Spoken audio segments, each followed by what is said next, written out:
এই যে এরা বলছে এক কথা, ওনরা বলছে এক কথা, এই পক্ষ বলছে কথা হয় না, ওইদিকে পররাষ্ট্র উপদেষ্টা আবার বলছিল কিছুদিন আগে নীতিগতভাবে করিডোর দেওয়ায় সম্মত হয়েছে। তাহলে কি তার সাথে এই আমাদের যে প্রধান নিরাপত্তা উপদেষ্টা তার সাথে কি তার সমন্বয় নাই, না কি বিষয়টা কি? দেশের মধ্যে একটা ভূখণ্ডের মধ্যে এই 12, 14, 15 লক্ষ রোহিঙ্গা বৈশা আছে, তাদেরকে আমরা কিছু করতে পারছি না। তারা নাগরিক না, ভোটার না।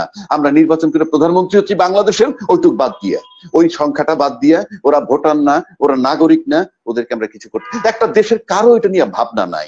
আইনে বলা আছে উনি যদি নির্বাচন করতে যান, ভোটের মাধ্যমে নির্বাচন করতে যান, হ্যাঁ, তখন সংবিধানে বলা আছে বাংলাদেশের নাগরিক হতে হবে, বয়স 25 বছর হতে হবে, মানসিক বিকারগ্রস্ত হতে হবে, না হলেই হলো, বাস উনি নির্বাচন করতে পারবেন। এটা নিয়ে ওনার ক্ষেত্রে তো এটা প্রযোজ্য নয়। এখন দেখবেন ওনার অ্যাকশন, উনি করেন কি? উনি এখানে বসে বসে যদি এমন কোন কাজ করেন যে আমেরিকার পক্ষে কাজ করতেছেন, বাংলাদেশের ক্ষতি হচ্ছে, আপনি হাতে কলমে ধরে জাস্ট তাকে বের করে দিতে হবে, আন্দোলন করে সরিয়ে দিতে হবে, এখানে কোনো কম্প্রোমাইজ নাই। কিন্তু যে ইস্যুটা করতেছে সেটা দিয়ে আপনি কিভাবে বুঝবেন? আপনি বাংলাদেশের বহু লোক আছে ইউরোপে থাকে, আপনি নিজের আত্মীয় স্বজনও আছে, ওখানে বসে বসে তারা বলে পয়সার জন্য ইউরোপ আসি, কিন্তু মনটা পড়ে থাকে বাংলাদেশে। এরকম বহু লোক আছে। আমি তার পক্ষে সাফাই গাচ্ছি না। আমার প্রশ্নটা আপনি অ্যাকশনটা দেখেন, কর্মটা দেখেন। আর সাংবিধানিক ভাবে সে যেহেতু ভোটে নির্বাচিত না, এটা তো কোনো বান নয়, এটা তো কোনো অন্তরায় নয়। আপনি তো অ্যাকশনে দেখেন, হচ্ছে যে নিরাপত্তা উপদেষ্টা থেকে বানানো হয়েছে, এটা একটা নতুন পদ বাংলাদেশে। আর নিরাপত্তা উপদেষ্টা হওয়ার মানে হচ্ছে যে বাংলাদেশের নিরাপত্তা দেখবে। বাংলাদেশের এখন নিরাপত্তাটা কিরকম, এক্সটার্নাল নিরাপত্তা, ইন্টারনাল নিরাপত্তা, অর্থাৎ বাইরের নিরাপত্তা, ঘরের নিরাপত্তা, সবই উনি দেখবেন।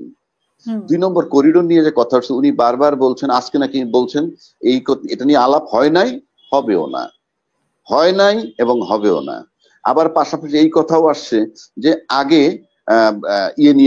কি রোহিঙ্গা ফেরত নিতে হবে, তারপরে করিডোরের চিন্তা করতে হবে।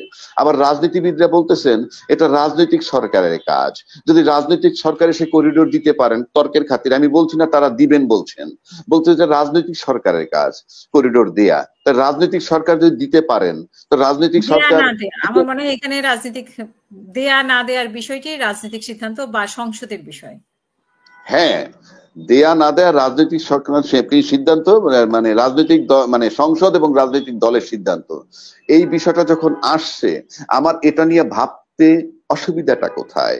সব রাজনৈতিক দল যদি একত্র হয়, ইভেন সেনাবাহিনী যদি একত্র হয়, সরকার যদি একত্র হয়, দেশের জন্য মঙ্গল না অমঙ্গল, এটা নিয়ে আলাপ আলোচনা করে একটা সিদ্ধান্তে আসতে অসুবিধাটা কোথায়? না আসলে সেটাও আলোচনা করে সিদ্ধান্ত নিয়ে নেক। এই যে এরা বলছে এক কথা, ওনরা বলছে এক কথা, এই পক্ষ বলছে কথা হয় না, ওইদিকে পররাষ্ট্র উপদেষ্টা আবার বলছিল কিছুদিন আগে নীতিগতভাবে করিডোর দেওয়ায় সম্মত হয়েছে। তাহলে কি তার সাথে আমাদের যে প্রধান নিরাপত্তা উপদেষ্টা তার সাথে কি তার সমন্বয় নাই, না কি বিষয়টা কি? আবার যারা বলছেন আগে রোহিঙ্গা ফেরত, এই সরকার যদি আগে রোহিঙ্গা ফেরত নিয়ে আলাপ করে, তাহলে কি রোহিঙ্গা ফেরত নিয়ে আলাপ করবে যে নাকি নির্বাচিত সরকারই না, তার সাথে এই সমস্ত কিছু আলাপ করার দরকার? তাহলে এটাকে স্টপ করানো হয় না কেন? যে রোহিঙ্গার জায়গায় থাকবে, রোহিঙ্গা আমরা সরাইতে না পারবো, করিডোর থাকবে, সব থেকে সিদ্ধান্ত নেন, আপনি নির্বাচন দিয়ে চলে যান। সে জায়গায় তো যেতে পারতেছে না। মানে ইউনূস সাহেবের মানে বিষয়টা কি, ভিত্তিটা কি? ওনাকে এইসব দূর থেকে আশপাশ দিয়ে আমরা কথা বলছি কেন? সরাসরি তাকে বলা যাচ্ছে না কেন যে আপনি করিডোর নিয়ে ভাববেন না, আপনি রুটিন কাজ করেন, আপনি রোহিঙ্গা নিয়ে ভাববেন না, আপনার এগুলা কাজ না, এটা রাজনীতি। বাধাটা কোথায় এটা তাকে বলতে? দল মত নির্বিশেষে এটা বলতে বাধা কোথায়? কিন্তু আমি একটা প্রশ্ন আপনাকে করি, আপনার ঘরের ভিতরে যদি কেউ দরজা টোকাইলো আর আপনি দরজাটা খুলে দিলেন, কি ব্যাপার, 5টা লোক ঢুকলো, যে আপা বা ভাবি বা খালাম্মা কঠিন বিপদে পড়ছি, আমাদের একটু আশ্রয় দেন। আপনি চিন্তা করলেন মানবিক কারণ তাদেরকে ঢুকতে দিলেন, 5টা 10টা লোক আপনার 3000 স্কোয়ার ফিটের ঘরের ভিতরে ঢুকলো, এর ভিতরে 5 জন নারী, 3 জন পুরুষ, 2টা 4টা বাচ্চা সহ, এরপরে আর যাচ্ছে না। তাহলে কি আপনার ঘরের সার্বভৌমত্ব থাকে? থাকে না, তাদেরকে বের করতে হবে। তো আমার দেশে 12 লক্ষ রোহিঙ্গা শেখ হাসিনা ঢুকে গেছে, এটা নিয়ে কারো মাথা ব্যথা নাই। তারা এখন 14-15 লক্ষ হইছে, আরো বোধহয় 1.25 লাখ ঢুকছে, আজকে প্রায় 16 লক্ষ হয়ে গেছে। আর 2-4 বছর পার হইলে 17 থেকে 20 লক্ষ হবে। একটা স্বাধীন দেশের মধ্যে, একটা ভূখণ্ডের মধ্যে এই 12, 14, 15 লক্ষ রোহিঙ্গা বৈশা আছে, তাদেরকে আমরা কিছু করতে পারছি না। তারা নাগরিক না, ভোটার না। আমরা নির্বাচন করে প্রধানমন্ত্রী হচ্ছি বাংলাদেশের, ওইটুক বাদ দিয়া, ওই সংখ্যাটা বাদ দিয়া, ওরা ভোটার না, ওরা নাগরিক না, ওদেরকে আমরা কিছু করতে, একটা দেশের কারো এটা নিয়ে ভাবনা নাই, কোনো ভাবনা নাই। খালি এটা সেটা আলাপ করেন না সবাই দলমত নির্বিশেষে। যারা নিজেদেরকে দায়িত্বশীল মনে করেন, ক্ষমতাবান মনে করেন, দেশটাকে ভালোবাসেন, জাস্ট সিট টুগেদার, একসাথে বসে আপনারা ভাবেন কি করা উচিত। তাহলে তো আমরা বুঝবো যে আপনারা ভাবতেছেন। আপনি রোহিঙ্গা সরানোর ফর্মুলা কারো মাথায় কি আছে, কেউ বলতে পারবে? This is the formula.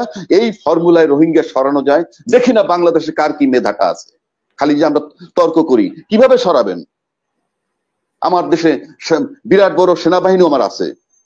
কালকে যদি আমরা এই রোহিঙ্গাদেরকে মনে করেন দলমত নির্বিশেষে 18 কোটি লোক যদি মনে করি পিটাই মেরে ফেলবো, কথার কথা, তর্কের খাতিরে বলছি, তখন যদি কোনো বড় দেশ এসে বলে জাতিসংঘের ব্যানারে 71 সালে যেমনি ভাবে আমাদের পাশে ভারত দাঁড়াইছিল, তখন যদি কেউ এসে পাশে বলে যে না, মানবিক প্রাণীদের উপরে অত্যাচার করা যাবে না, আমরা তার পাশে দাঁড়াইলাম, ঠিক আছে আমরা দেখবো, তাহলে তো এইটাই রাজ্য হয়ে যাবে। লিখে রাখেন আপনি, এক সময় এটাই রাজ্য হয়ে যাবে।